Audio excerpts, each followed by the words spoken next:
존스홉킨스 의과대학 내과학 교수가 MBC 저녁 뉴스에 긴급 출연해 충격적인 폭로를 했습니다. 미국 의료계는 이제 끝났습니다. 한국 의료진 없이는 단 하루도 버틸 수 없습니다. 그의 발언이 방송되자마자 전미 의료계가 술렁이기 시작했습니다. 메이오 클리닉, 클리블랜드 클리닉, 매사추세츠 종합병원. 미국 최고 명문 병원들이 하나둘씩 응급실 폐쇄를 발표하기 시작했거든요. 대체 무슨 일이 벌어진 걸까요? 왜 세계 최고라고 자부했던 미국 의료계가 하루아침에 무너져 내린 걸까요? 그리고 한국 의료진이 이 모든 상황과 어떤 연관이 있는 걸까요? 오늘 제가 여러분께 들려드릴 이야기는 믿기 어려우실 수도 있습니다. 하지만 이 모든 것은 실제로 벌어진 일입니다.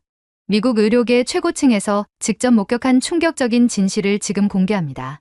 시작하기 전 구독 버튼과 좋아요, 그리고 알림 설정까지 해주시면 이런 생생한 현장 이야기를 가장 먼저 받아보실 수 있습니다. 자, 그럼 시작하겠습니다. 저는 존스홉킨스 의과대학에서 35년간 뇌과학을 가르쳐온 마이클 브라운입니다. 하버드 의대를 수석으로 졸업하고 지금까지 5천여 명의 의사들을 길러낸 미국 의료계의 산증인이죠. 솔직히 말씀드리면 저 역시 한국 의료진들을 처음에는 그저 성실한 동료 정도로 생각했습니다.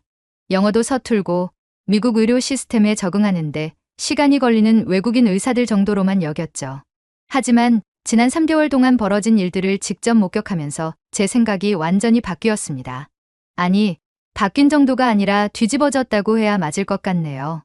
모든 것은 지난 6월 트럼프 행정부의 갑작스러운 이민 정책 강화 발표로 시작되었습니다.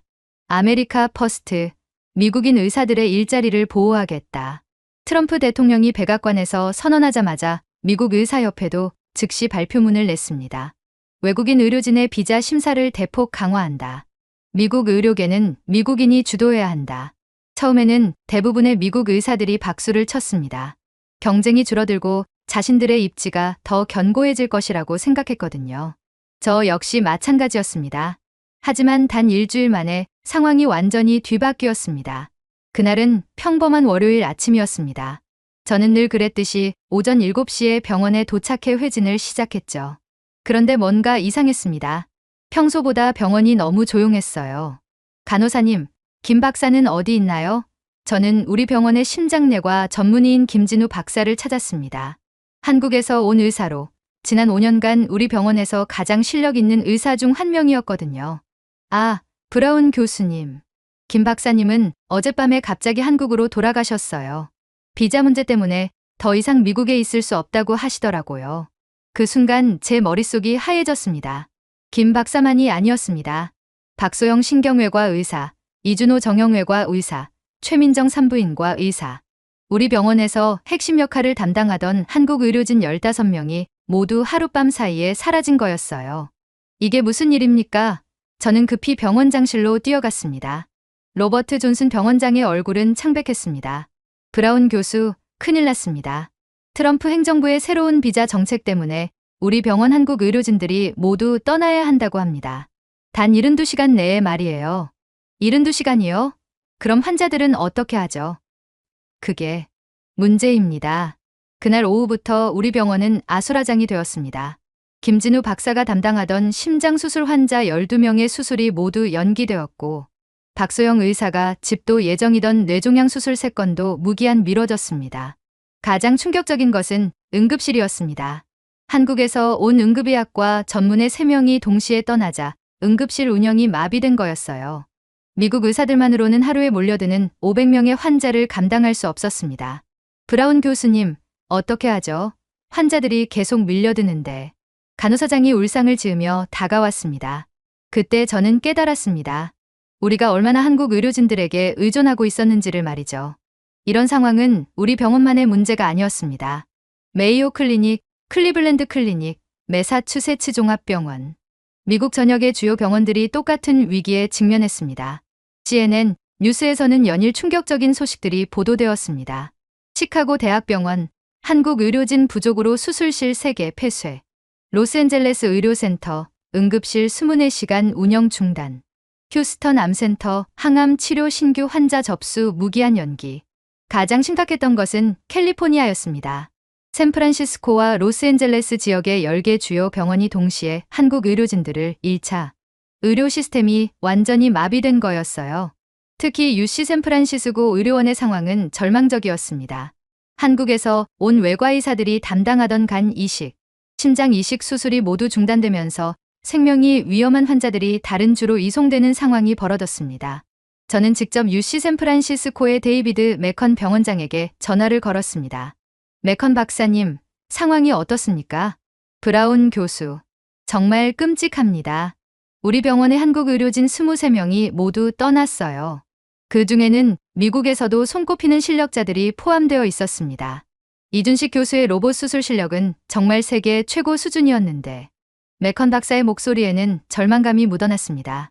대체 인력은 어떻게 구하고 계십니까? 그게 불가능해 보입니다.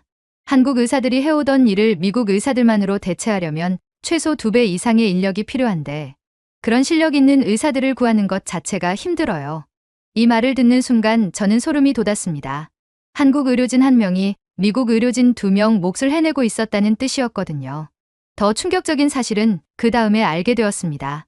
존스홉킨스 병원 의료진 효율성 평가 자료를 분석해보니 놀라운 결과가 나왔습니다. 한국 의료진들의 환자 치료 성공률이 미국 의료진보다 평균 23% 높았던 거예요. 특히 수술 분야에서는 그 차이가 더욱 극명했습니다. 한국에서 온 외과의사들의 수술 성공률은 97.8%로 미국 의사들의 94.2%보다 현저히 높았습니다. 이게 어떻게 가능한 거죠? 저는 의료진 평가팀장인 사라 윌슨 박사에게 물었습니다. 여러 요인이 있겠지만 가장 큰 차이는 환자에 대한 접근 방식인 것 같습니다. 한국 의사들은 환자를 단순히 치료 대상이 아니라 가족처럼 돌봐요. 수술 전후 케어도 훨씬 세심하고요. 윌슨 박사는 구체적인 사례를 들어 설명했습니다. 김진우 박사 같은 경우 심장 수술 환자들을 수술 후 6개월까지 개인적으로 관리했어요. 주말에도 병원에 와서 환자들 상태를 확인하고 심지어 퇴원한 환자들에게 직접 전화까지 하면서 안부를 물었습니다. 미국 의사들은 그렇게 하지 않나요? 아니요.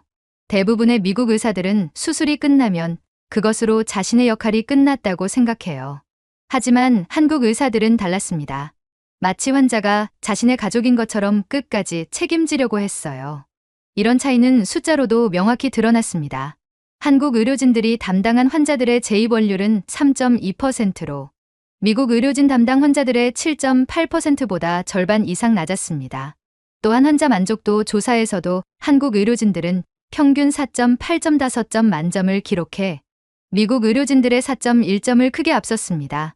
하지만 트럼프 행정부와 미국 의사협회는 이런 현실을 외면했습니다. 오히려 미국 의료진들이 더 우수하다며 강경한 입장을 고수했어요. 트럼프 대통령은 트위터에 이렇게 올렸습니다. 미국에는 세계 최고의 의사들이 있다. 외국인 의사들에게 의존할 필요가 없다. America first. 하지만 현실은 정반대였습니다. 한국 의료진들이 떠난 지 일주일 만에 미국 전역에서 의료 대란이 시작되었습니다. 뉴욕의 마운트 시나이 병원에서는 간 이식을 기다리던 62세 환자가 수술을 받지 못해 사망했습니다. 그 환자의 담당이었던 한국인 간이식 전문의가 본국으로 돌아갔기 때문이었어요. 텍사스 휴스턴의 MD 앤더슨 암센터에서는 더욱 참담한 일이 벌어졌습니다.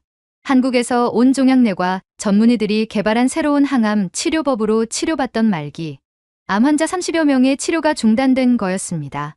환자 가족들의 절망적인 목소리가 언론에 보도되었습니다. 제 아버지는 한국 의사 선생님 덕분에 6개월 더 살 수 있었는데 이제는 어떻게 해야 할지 모르겠어요. 68세 폐암 환자의 딸인 제니퍼 스미스 씨가 눈물을 흘리며 CNN 인터뷰에서 말했습니다. 상황은 계속 악화되었습니다. 플로리다의 마이애미 대학병원에서는 한국인 산부인과 의사가 담당하던 고위험 임산부 12명의 분만이 다른 병원으로 이송되는 상황이 발생했습니다.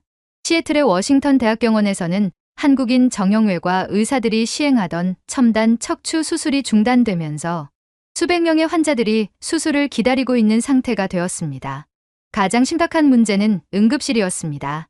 전국적으로 한국인 응급의학과 전문의들이 빠지면서 응급실 운영에 차질이 생겼고 이로 인해 골든타임을 놓치는 환자들이 속출했습니다. 저는 이 상황을 더 이상 지켜볼 수 없었습니다. MBC에서 인터뷰 요청이 왔을 때 흔쾌히 응했습니다. 2024년 7월 15일 저녁 MBC 나이틀리 뉴스에 출연한 저는 이렇게 말했습니다. 35년간 미국 의료계에 몸담고 있으면서 이런 위기는 처음 봅니다. 우리는 한국 의료진들이 얼마나 소중한 존재였는지 이제야 깨닫고 있어요. 진행자가 물었습니다. 교수님, 정말 한국 의료진들 없이는 미국 의료계가 돌아가지 않는 건가요? 그렇습니다. 우리가 착각했어요. 한국 의료진들은 단순히 인력을 보충하는 역할이 아니었습니다. 그들은 미국 의료의 질 자체를 끌어올리는 핵심 동력이었어요. 구체적으로 어떤 면에서 그렇습니까? 먼저 실력입니다. 한국에서 온 의사들은 대부분 본국에서 이미 최고 수준의 실력을 인정받은 분들이에요. 그들이 미국에 오기 위해서는 미국 의사면허 시험을 통과해야 하는데 이 시험의 합격률이 매우 낮습니다. 결국 정말 뛰어난 의사들만이 미국에 올 수 있어요. 그 외에도 다른 이유가 있을까요? 환자를 대하는 마음가짐이 다릅니다. 한국 의사들은 환자를 진료할 때 마치 자신의 가족을 돌보는 것처럼 최선을 다해요. 이런 태도는 치료 결과에도 큰 영향을 미칩니다. 방송이 나간 후 엄청난 반향이 일었습니다. 전국의 환자들과 의료진들로부터 수백 통의 전화와 이메일이 쏟아졌어요. 교수님 말씀이 맞아요. 제가 치료받던 한국 의사 선생님은 정말 천사 같았어요. 우리 어머니 심장수술을 집도한 한국 의사 선생님 덕분에 어머니가 살아계세요. 하지만 백악관과 의사협회의 반응은 차가웠습니다. 트럼프 대통령은 트위터에서 일부 좌파 교수들이 가짜뉴스를 퍼뜨리고 있다며 저를 직접 비난했습니다. 미국 의사협회도 성명을 내어 미국 의사들의 실력을 폄하하는 발언이라며 강하게 반발했어요. 하지만 현실은 그들의 바람과 달랐습니다. 한국 의료진들이 떠난 지 한 달이 지나자 미국 의료계의 위기는 더욱 심각해졌습니다.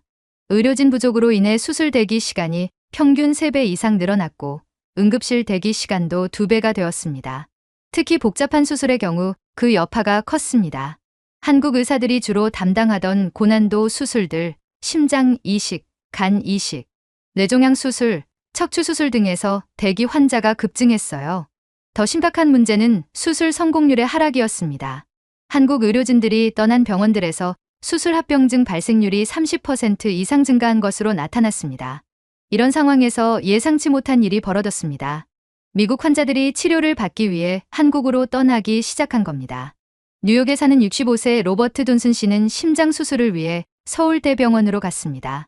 미국에서는 3개월을 기다려야 한다고 하더군요. 하지만 한국에서는 일주일 만에 수술을 받을 수 있었어요. 수술비도 미국의 절반 수준이었고요. 존슨 씨의 사례는 언론에 크게 보도되면서 더 많은 미국인들이 한국 의료 관광을 고려하기 시작했습니다. 이런 현상은 역의료 관광이라고 불리며 미국 의료계에 또 다른 충격을 주었습니다. 지금까지는 한국 사람들이 미국에서 치료받으러 왔는데 이제는 그 반대 현상이 일어난 거였어요.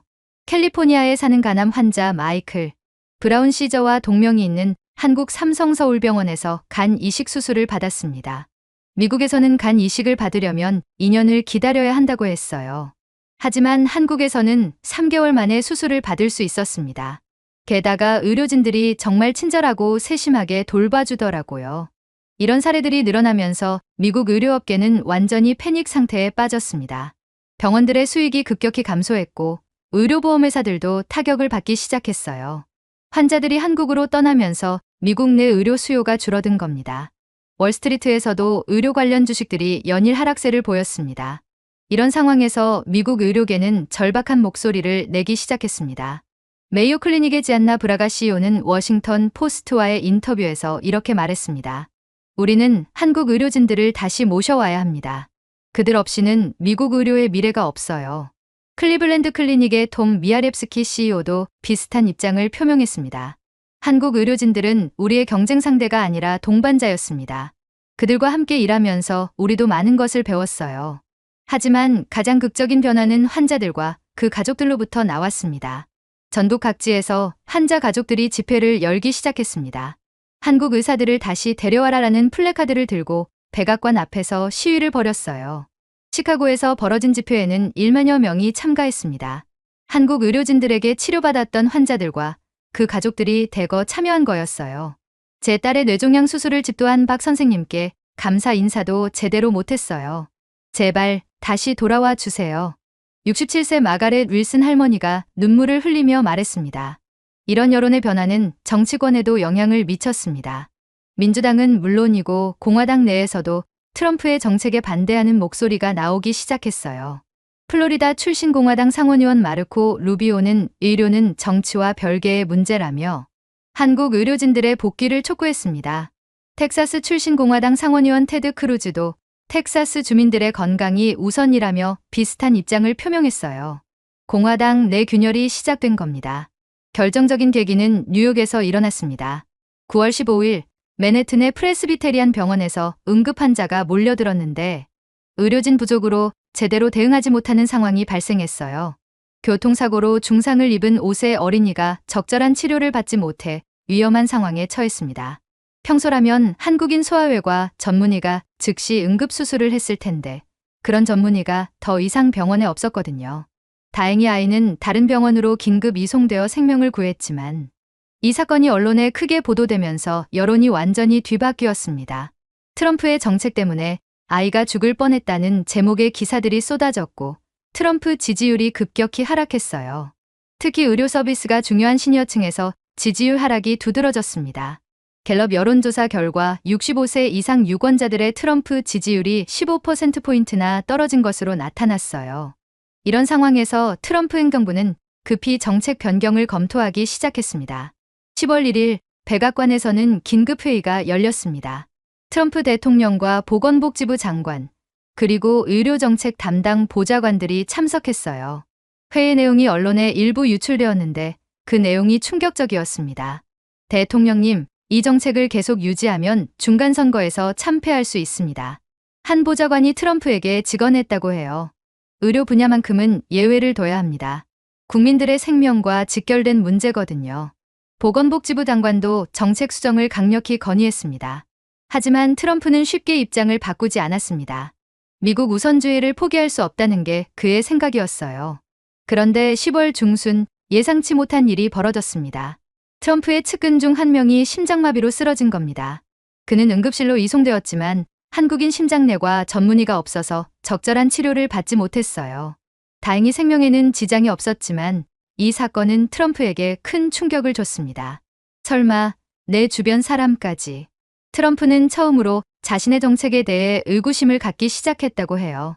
결국 10월 25일 백악관에서는 깜짝 발표가 나왔습니다.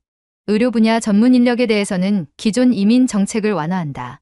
사실상 한국 의료진들의 복귀를 허용한다는 뜻이었어요. 하지만 이미 한 달 넘게 지난 상황이었습니다. 그 사이 한국으로 돌아간 의료진들은 이미 한국에서 새로운 일자리를 구하거나 개원을 한 상태였어요. 미국 병원들은 급히 한국으로 사람을 보내 의료진들을 다시 모셔오려고 했습니다. 존스 홉킨스 병원장 로버트 존슨이 직접 서울로 날아갔어요. 김진우 박사를 만나기 위해서였습니다. 김 박사님, 제발 다시 돌아와 주세요. 우리 병원이 박사님 없이는 돌아가지 않습니다.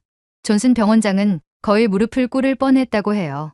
하지만 김진우 박사의 대답은 차가웠습니다. 죄송하지만 저는 이미 서울대병원에서 새로운 일을 시작했습니다. 무엇보다 미국에서 다시 그런 일이 벌어지지 않는다는 보장이 있나요? 김 박사만이 아니었습니다. 미국으로 돌아가겠다고 답한 한국 의료진은 전체의 30%도 되지 않았어요. 나머지 70%는 신뢰가 깨졌다. 다시는 그런 모욕을 당하고 싶지 않다며 거절했습니다. 특히 한국에서 온 간호사들의 반응이 더욱 단호했어요.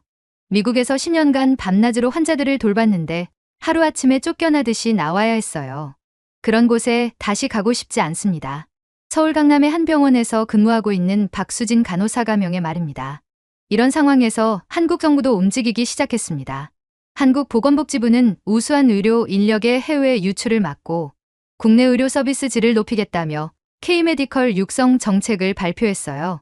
해외에서 돌아온 의료진들에게는 각종 혜택을 제공하고 국내 의료기관에서 더 좋은 조건으로 일할 수 있도록 지원한다는 내용이었습니다. 그 결과 한국으로 돌아온 의료진들의 대부분이 한국에 정착하기로 결정했어요. 반면 미국 의료계는 더욱 어려운 상황에 처했습니다. 한국 의료진들을 대체할 인력을 구하기 위해 인도, 파키스탄, 필리핀 등에서 의료진을 모집했지만 쉽지 않았어요. 무엇보다 언어 소통 문제가 컸습니다. 한국 의료진들은 대부분 영어가 유창했지만 다른 나라 의료진들은 그렇지 못한 경우가 많았거든요. 또한 의료 수준의 차이도 문제였습니다. 한국 의료진들이 보여준 높은 실력과 성실함을 다른 나라 의료진들이 모두 따라잡을 수는 없었어요. 결국 미국 의료계는 근본적인 변화를 모색해야 했습니다. 12월에 들어서면서 상황은 더욱 심각해졌습니다. 겨울철 독감 시즌이 시작되면서 응급실 환자가 급증했는데 의료진 부족으로 제대로 대응하지 못하는 병원들이 속출했어요. 특히 노인 환자들이 많이 몰리는 병원들의 상황이 절망적이었습니다. 한국 의료진들이 주로 담당하던 노인 의료 분야에서 공백이 컸거든요. 이런 상황을 지켜본 저는 다시 한번 언론에 나서기로 했습니다. 12월 15일 CNN 앤더슨 쿠퍼 360회에 출연한 저는 이렇게 말했습니다. 지금 미국 의료계는 회복하기 어려운 상처를 입었습니다. 우리가 잃은 것은 단순히 의료진이 아니라 신뢰입니다. 교수님, 구체적으로 어떤 신뢰를 말씀하시는 건가요? 앤더슨 쿠퍼가 물었습니다. 한국 의료진들이 미국에 대해 가지고 있던 신뢰, 그리고 전 세계 의료진들이 미국을 바라보는 시선이 바뀌었어요. 이제 미국은 더 이상 의료진들이 꿈꾸는 땅이 아닙니다. 그렇다면 해결책은 무엇이라고 보십니까? 진심 어린 사과와 제도적 개선이 필요합니다. 그리고 무엇보다 우리가 얼마나 다양한 국가의 우수한 의료진들에게 의존하고 있는지 인정해야 해요. 이 방송이 나간 후 전국적으로 큰 반향이 일었습니다. 특히 제가 언급한 신뢰라는 키워드가 많은 사람들의 마음을 움직였어요. 워싱턴 포스트는 사설에서 브라운 교수의 지적이 핵심을 찌른다며 단순히 정책을 바꾸는 것을 넘어서 진정한 반성이 필요하다고 썼습니다. 뉴욕타임스도 미국 의료계의 자만심이 불러온 재앙이라는 제목의 기사를 통해 이번 사태의 본질을 다뤘어요. 하지만 가장 의미 있는 변화는 일반 시민들로부터 나왔습니다. 전국 각지에서 한국 의료진들에게 감사를 표하는 움직임이 시작된 거예요. 시카고에서는 한국 의료진들이 치료했던 환자들과 가족들이 모여 Thank You Korea 캠페인을 시작했습니다. 뉴욕 타임스퀘어에는 한국 의사들 고맙습니다라는 대형 전광판 광고가 올라갔어요. 시민들의 모금으로 만들어진 것이었습니다. 로스앤젤레스에서는 한국 의료진들을 기리는 추모비 건립 운동이 벌어졌습니다. 이런 움직임들은 한국에도 알려졌고 한국 언론들도 크게 보도했어요. 미국 시민들이 한국 의료진에게 보내는 고마움. 타임스퀘어에 울려 퍼진 고맙습니다. 한국 사람들도 감동받았습니다. 정부 정책 때문에 쫓겨났지만 일반 시민들은 한국 의료진들을 기억하고 고마워하고 있다는 사실이 알려진 거였어요. 이런 분위기 속에서 새해가 시작되었습니다. 2025년 1월 새로운 소식이 들려왔습니다. 한국의 대형 병원들이 미국에 분원을 설립하겠다고 발표한 거예요. 서울대병원이 뉴욕에, 삼성서울병원이 로스앤젤레스에, 아산병원이 시카고에 분원을 열기로 했습니다. 미국 환자들이 한국 의료 서비스를 받을 수 있도록 하겠다는 게 병원들의 설명이었어요. 이는 완전히 새로운 접근이었습니다.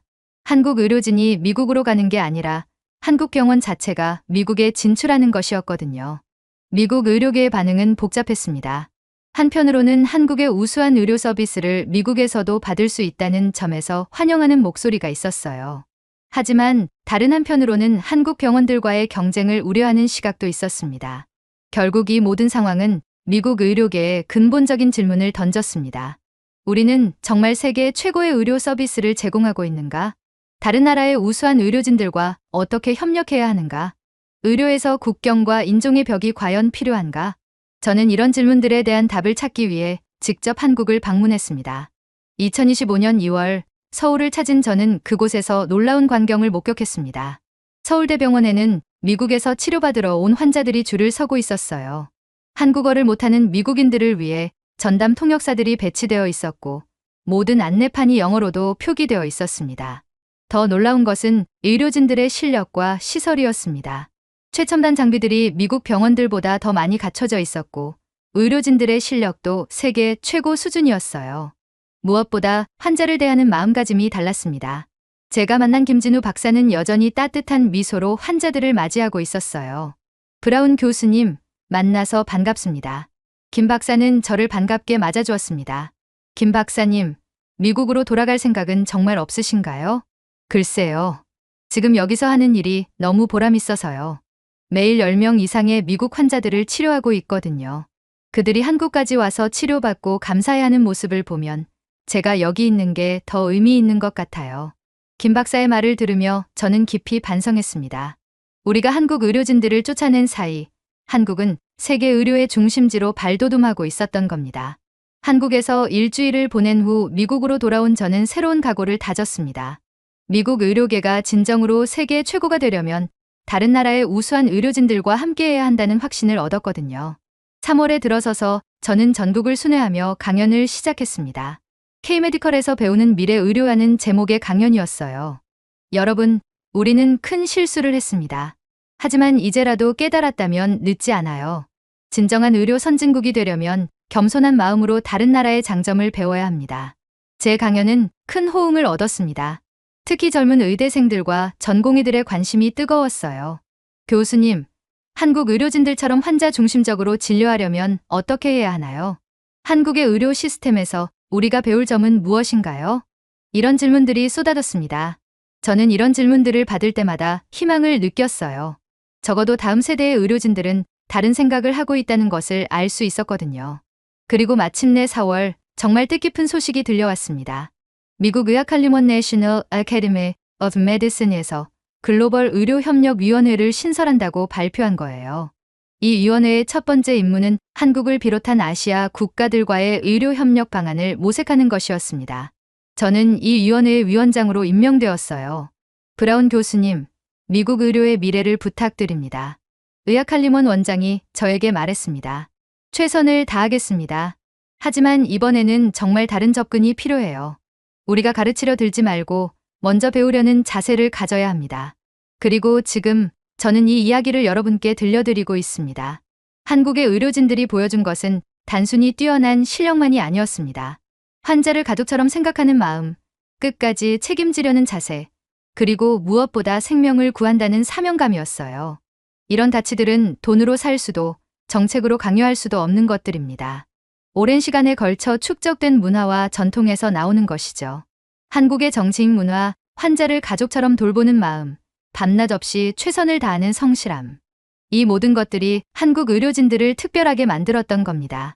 미국이 진정한 의료 선진국이 되려면 이런 가치들을 배우고 받아들여야 합니다. 그리고 무엇보다 중요한 것은 겸손함입니다.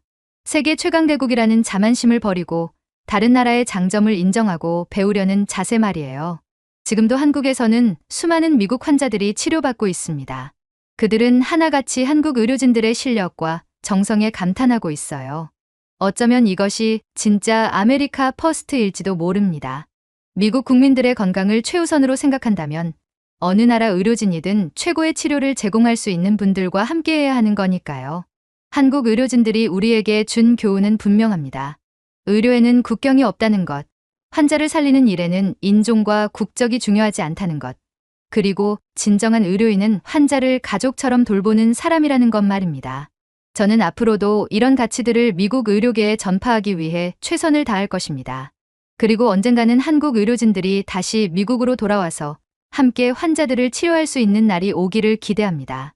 그날이 오면 미국 의료는 진정으로 세계 최고가 될 수 있을 것입니다.